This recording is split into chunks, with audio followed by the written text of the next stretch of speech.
So in late 2022, my dad and I drove down to WSIL in southern Illinois and picked up this former live van. It's a 1997 E350.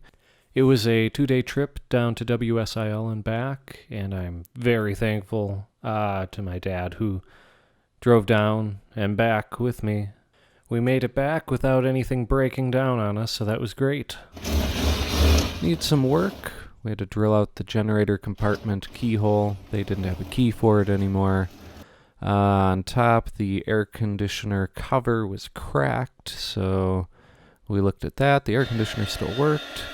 I ended up using this heat gun to remove and reuse this foam that kind of helped divide the cover up.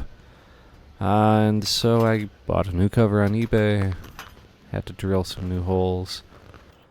This truck has levelers that are manually operated, as you can see here. The truck came with a handy drill to do that.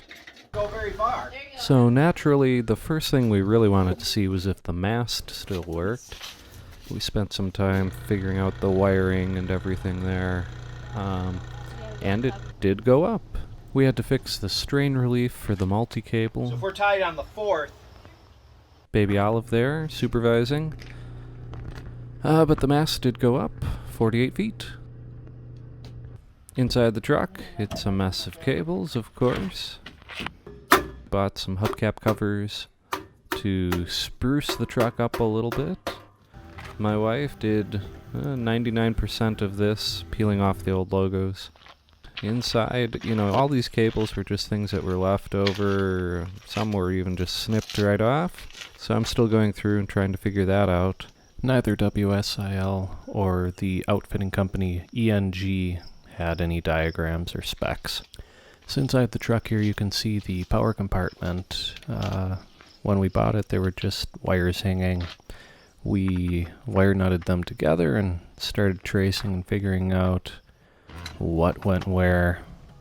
Took us a while. We labeled things and eventually figured it out.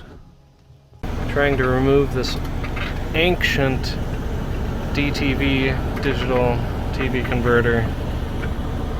It just got a drywall screwed right into the side of the rack. So back to power. I remembered that on the live truck at my station there was a rotary switch to select which power input you wanted, so we repurposed this rotary switch and it worked out great.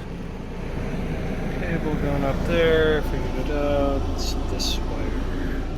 I bought this older Blackmagic 6-input switcher on eBay and then bought the Scarhage little controller there, which is pretty handy. Took me a little bit to figure out how to get them all to talk to each other, but when I did, it works great.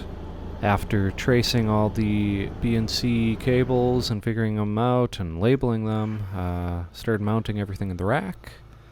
The dish motor assembly, part of it had seized up, there was rust, and a capacitor was junk.